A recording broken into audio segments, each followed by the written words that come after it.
Hello and welcome to the Aura Show here at Classic Vision Media. Welcome each and every person to today's discussion. And my guest today is a very special guest.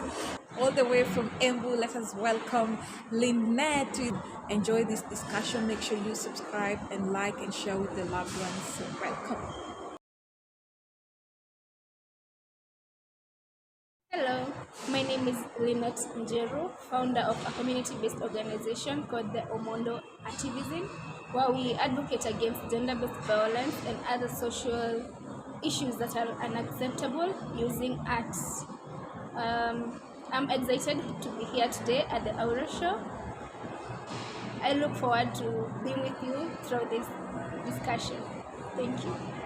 A very warm welcome, Lynette. Thank you for coming all the way from Embu. So if you're from Embu, make sure you tune in. Lynette is representing you very well here. So habari yako? Nzuri sana. How are you doing with the cold? Oh, I'm freezing.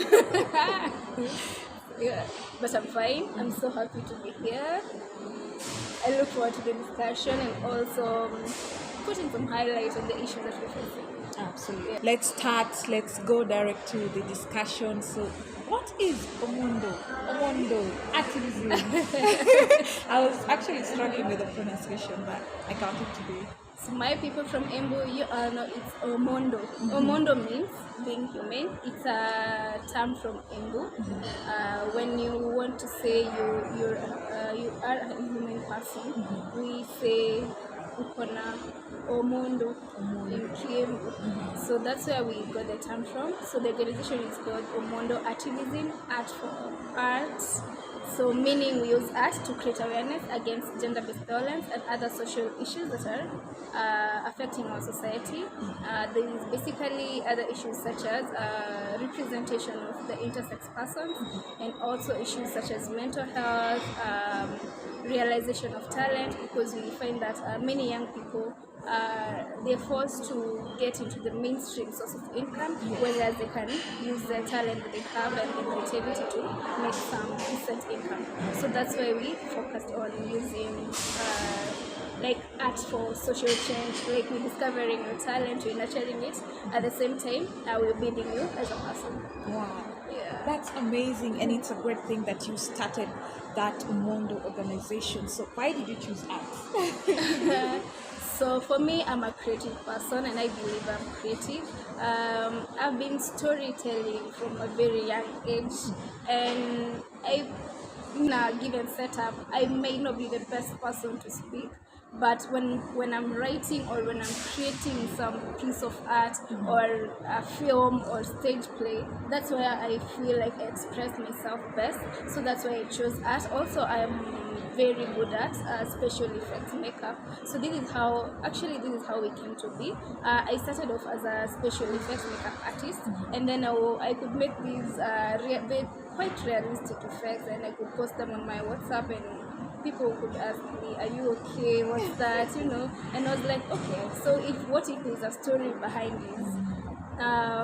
So this is when now I started attaching stories to every effect that I used to create, and then slowly now I started shifting into the area of creating or telling stories about gender-based violence. So far we have evolved. We're not just looking at it from the physical aspects, because when you say about when you're talking about special effects, now you have to show injuries and all. So now we're just not showing that anymore. Now we've gone into other form of abuse, emotional abuse, psychological abuse, but we're all doing this using art, but not necessarily using special effects, because now that can't be reflected. Like emotional abuse, you can't reflect it through injuries. You don't have to be injured to be physically injured for you to be told that you're emotionally affected, right? You get what I mean? I get what you mean, because Yeah. torture or violence is not only physical. Yeah. There's emotional, there's psychological, Yeah. so many other aspects of it. And how many years have you been in operation? I started in 2018. 2018, that is when I felt very creative and very active, and that's when I discovered so I can create, and I started with home products. just in the house, trying out things and posting them, and now evolving into the stories after every effect, and now going now into now interacting. Actually, you know what? After I started now telling these stories after every effect, Yeah. I started now getting friends coming over and telling me, oh, but the elements, I went through things, and some of them were very shocking because I couldn't imagine some of my friends are victims and survivors of gender-based violence, and it sat deep within me, and now I thought there is need to focus on telling these stories and focus on how can we help you, because within us now we just not telling these stories, we have therapists. I created a WhatsApp group where now everyone that I knew and that everyone had come to me with a story about abuse. We gathered in this WhatsApp group, and then I called in a therapist, so that now, and I let every member know that there's a therapist on board, so that if you feel like expressing yourself within the group, that's fine, because it's like a community, people who face the same issues, like similar issues, but everyone is affected in different ways. So if you feel okay opening up to the group, it's fine. But if you feel like being more discreet, there's this therapist that you can talk to, or you can talk to me if you don't trust the therapist, and then now maybe we can see how you'll get help that is psychological and psychosocial support. So that is how we've been doing so far, and the cases that we're not able to handle them ourselves, we forward them to the already established organizations. With the 1195 Healthcare Assistant Kenya, it's the hotline for gender-based violence. I've forwarded several cases to Healthcare Assistant Kenya, and I believe the people that referred to, they've gotten help. You do follow up after. I do follow up, yes, and they're fine. And I don't know, it's something amazing is that one of the ladies really now speaks up about it. Wow. Yeah, So you changed a life. I did, and I'm That's happy so about big. it. Yeah, That's your legacy. yeah. Do you feel like whatever you went through, maybe as a child or maybe while growing up, is what pushed you to start Umundu activism? Well, for me, I would say I haven't had a 100% perfect background. Maybe not physical abuse, but I've had those emotional and psychological abuse, something that I rarely talk about myself. But yes, it has fueled me into looking at it from the emotional, psychological abuse, because it's something that I didn't focus while starting. I really did focus on physical abuse. And also victims of, like children who grew up in physically abusive homes. So those are the people that I used to focus on before.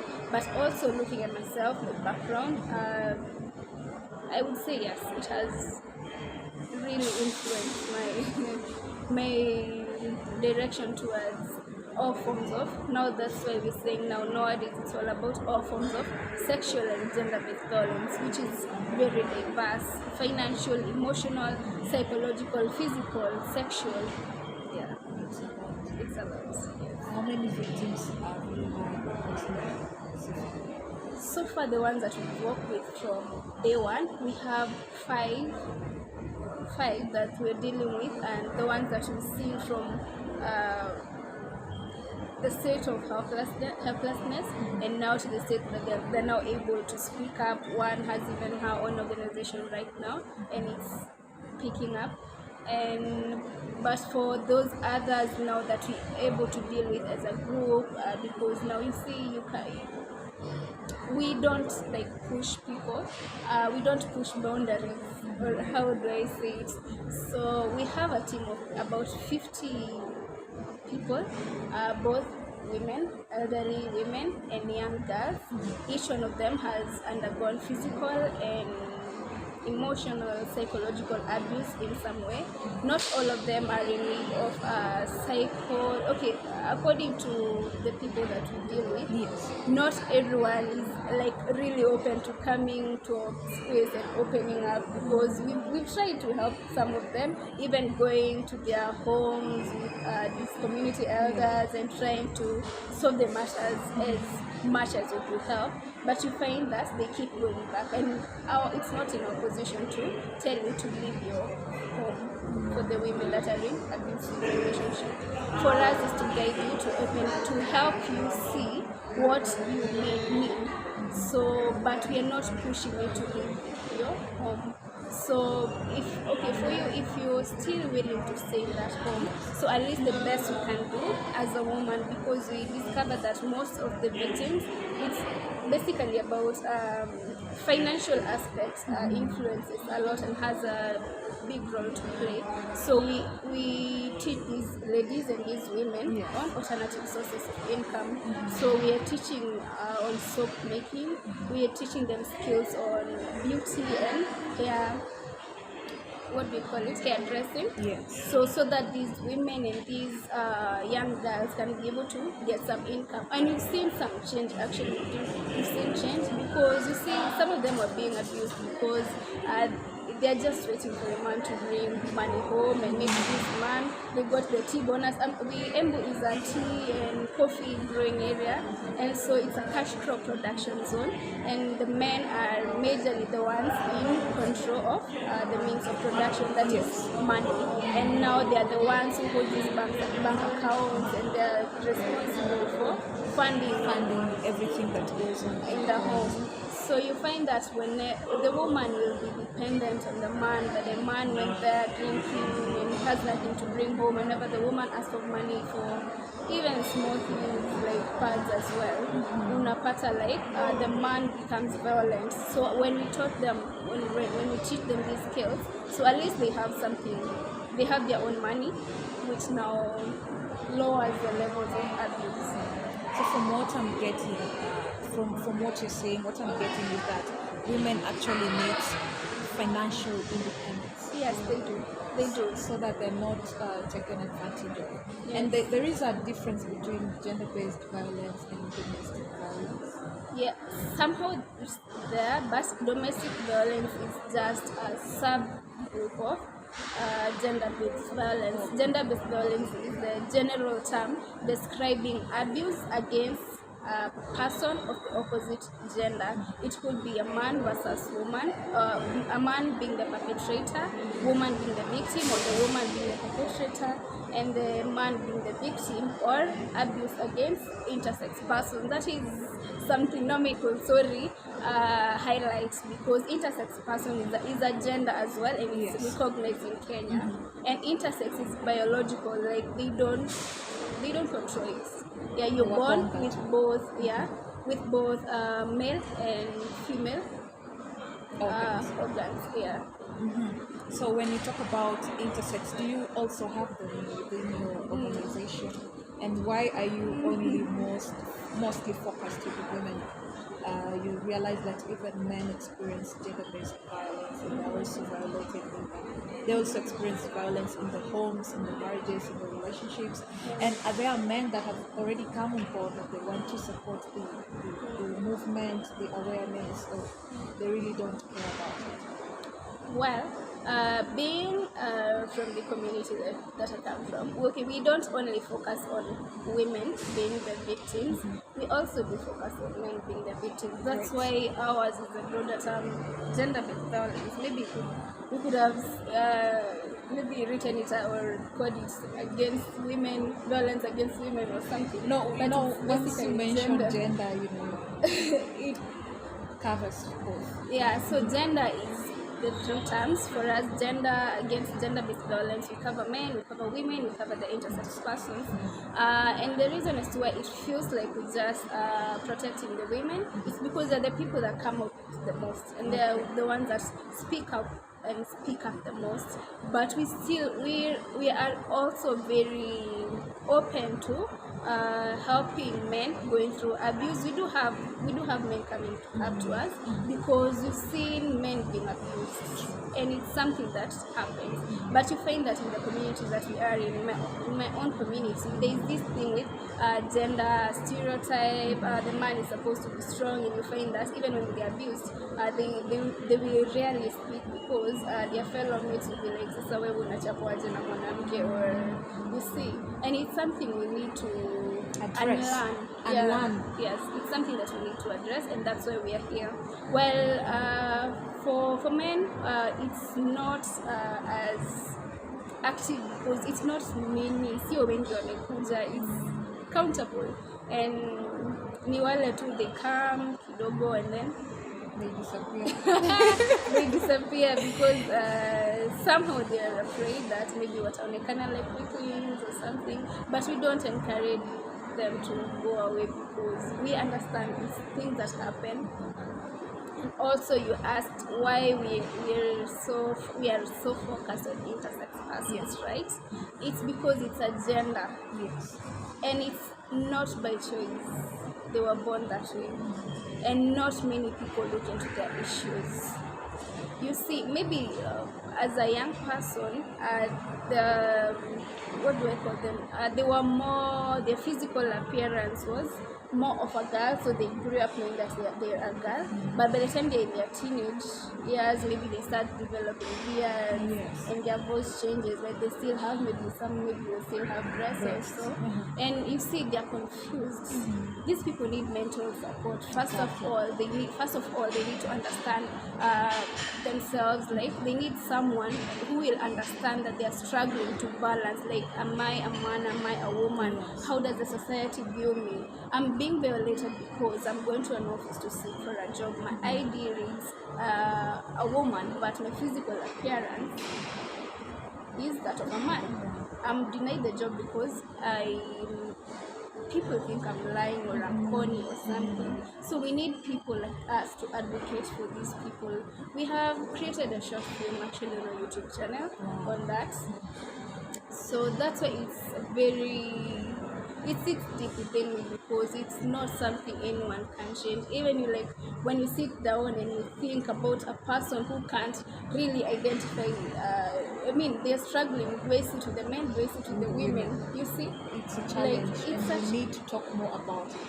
Unfortunately, people really don't talk much about the intersex, and they're also struggling. Actually, the one you mentioned about getting to schools, there's a lot of discrimination and a lot of confusion. So they really need mental support. Yes.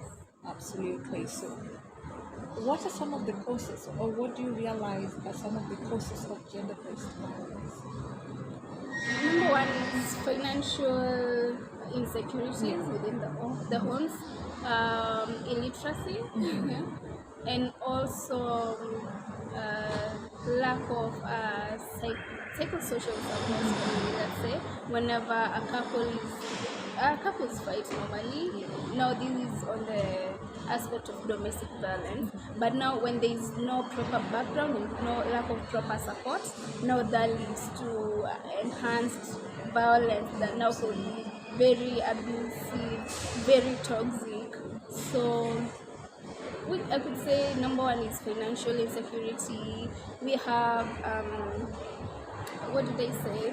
We have financial insecurity, we have some illiteracy, lack of understanding, infidelity when it comes to homes, and also the feeling of wanting to control someone, you see. Even not in the aspect of not within the household, even in the offices. Maybe someone wants to feel more superior because I'm the female in this office. You need to recognize me. I'm the alpha male, I'm the alpha female. So I need to make you feel less of a human being so that I can feed my ego. So those are some of the things that leads to gender-based violence. And gender-based violence is a general term. Now we don't have to look at it from the family setup. When you look at it from the home setup, that becomes domestic violence. So gender is everywhere, in the public transport sector, in offices, in schools. So the desire to control someone else, so that is what describes a perpetrator. Oh, great.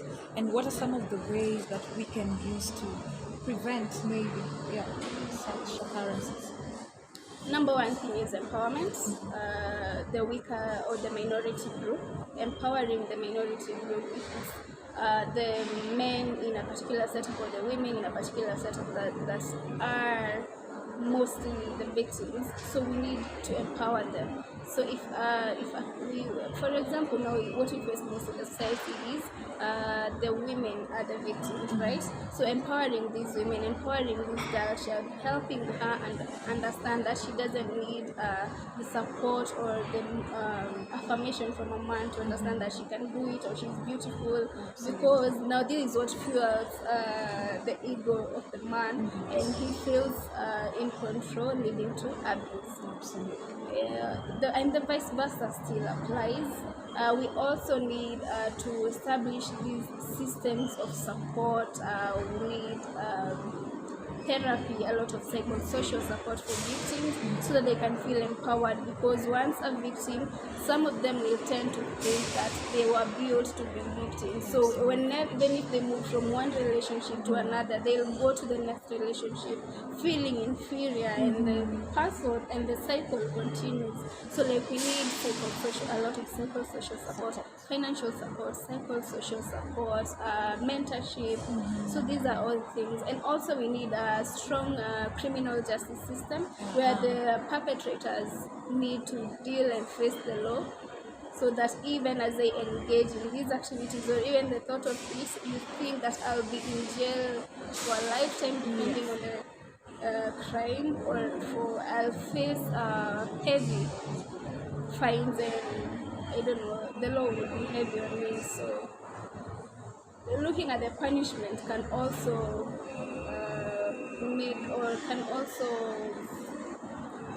prevent or lower cases of violence. That's if the punishment is intact. Yes. During this electioneering period, what are some of the challenges you faced, or what are some of the cases that are coming up? It's funny you asked, because people don't see it. You see, politicians or people supporting politicians tend to prey on women during this time. For example, many women or many girls or many young people are in search of jobs or financial independence. So like you'll see that these men interacting with politicians, they are taking advantage of the situation and being like, kama unataka usaidizi kutoka kwa mheshimiwa, maybe some sexual favor, and I'll link you up.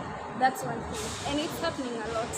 And also you find that in the homes as well, you find in a home setup, the man is supporting a particular party or politician, the woman is supporting a different politician. And you see this bring conflict within the home setup, fueling what? Violence. So these are some of the things we're experiencing, and it's the reason I say it's funny you asked. I saw a meme on Facebook. It was a meme. It was supposed to be funny. I think the person that posted it meant it to be a joke or something. And I've mentioned it before to my friends. It read. Siku hizi mabibi kwa campaign vile mabibi za watu wanapepetwa kwa campaign siku hizi, you see, that was supposed to be funny. That was supposed to be funny. It's not funny. It was supposed to be funny according to them, but if you like read between the lines, it means that mabibi za watu wanapepetwa siku hizi, like during this campaign period, it means like men are taking advantage of women during this campaign or election period, meaning that many women are facing sexual abuse. Basically, that is what it meant. It wasn't funny, because even the people down the comment section, they were laughing. No one saw the seriousness of it, and I was like, okay, you guys, it is so serious. But I didn't look at the way. I didn't want to bring the seriousness. The serious side of it. But I sat down and internalized it. Okay, this is happening, and I know it's happening, and people are seeing it, but they're taking it as a joke. What can be done about it? So, to be honest, like there are a lot of sexual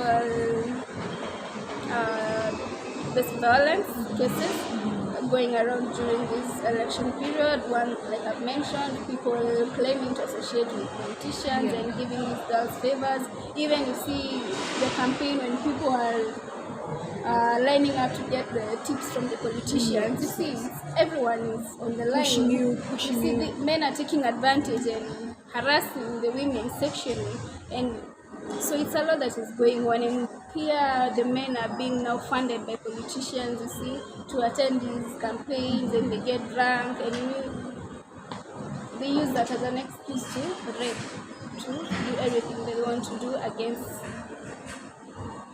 that is against the law. So these are some of the things that you're facing, and they're not interesting to think about. Absolutely, and they should be dealt with appropriately. And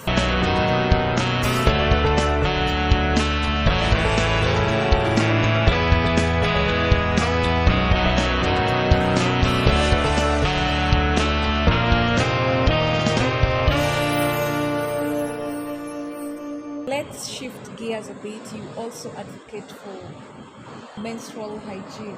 Yeah. So tell me more about it. Oh, I love this one. Menstrual hygiene is quite an interesting topic because every teenage girl is always around from age 9, you're always expecting our periods, and we're hoping that it's something interesting from what we learned in science. I don't know what they call it nowadays. CBC. I don't know what the CBC kids call it nowadays, but in my time it was called science. So menstrual hygiene is a topic. It's something that happens. Okay, every woman, like, weekly, monthly, or depending on your cycle, every 2 months. But it's something that happens to us. It's something normal. Menstruation is normal, but we don't look at it. Not many know that there could be health risks associated with not observing good menstrual hygiene. So we decided to educate children in primary schools and in informal settlements on the need to observe good menstrual hygiene in order to avoid getting all these infections, and also to avoid cases of missing school, not because you don't have a sanitary towel, but because you're suffering an infection or other illness related to poor menstrual hygiene. Yes. So we do give our girls in schools, primary schools, and also in informal settlements, dignity kits containing sanitary towels, tissues, that is toilet papers, and innerwear, above soap, mild soap, we use sunlight most of the time. Yes. And we do also have a face towel, and once in a while we throw in gifts such as combs and cute bags as compliments to the ladies. So how many schools have you visited so far? We have just one particular school that we go to randomly, or you have specific schedules? No, every now and then we have a schedule. It's in Runyenjes, and also a particular informal settlement still in Runyenjes that we go to now, educating these girls on menstrual hygiene. The school we chose it because you see, like, we do class 7 and 8, Yes. so every time it's a new group. So now, and for the ladies in the informal settlement, you see, sometimes they keep changing. Like, we have these these residents in a particular time, they shift. So that's why now we focus informal settlements because there's scarcity of amenities, sometimes water, or maybe sometimes they're not so keen with cleanliness. So that's why we chose those to set up. And many people do not really know even how to clean the vagina well. Yeah. Some people still use soap, Yeah. meaning the information has not really gotten to everyone, and many people do not know about it. So I'd really advise that you continue doing what you're doing and educate more girls, educate more people, and also include the men, because they need to teach their daughters, they need to teach their sisters, their relatives, people around them. So it's really an important thing, because we have so many unnecessary infections due to poor menstrual hygiene, which you can really avoid. And until you know how to maintain a healthy and a good menstrual hygiene, the infections will still keep coming. And unfortunately, in schools, they are taught and you can remember from science, you only taught when you reach a certain age, you're going to experience this and this, and no one is teaching you. This is how you put on the pads. This is what you're supposed to use. This is how you're supposed to do this and this. I don't know if the teachers are shy or what. And even the parents, they do not take that chance to teach as well. So such organizations like Umundu, you're doing a good thing.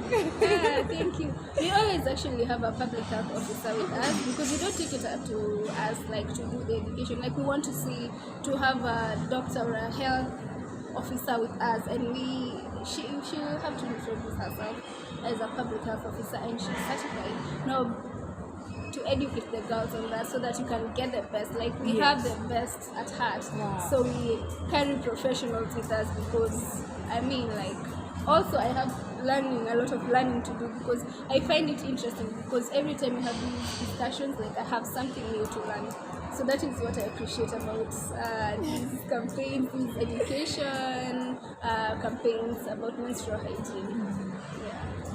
Yeah. So that's really amazing, and I really feel like I should be part of Umundu. Yeah, welcome. We love people. We Artivism, and now that I'm also an artist in my own way, I do poems, I can sing, I can really do so many things. So maybe invite more artists, and they should know that they can use art to educate, create awareness, to talk about issues affecting this society.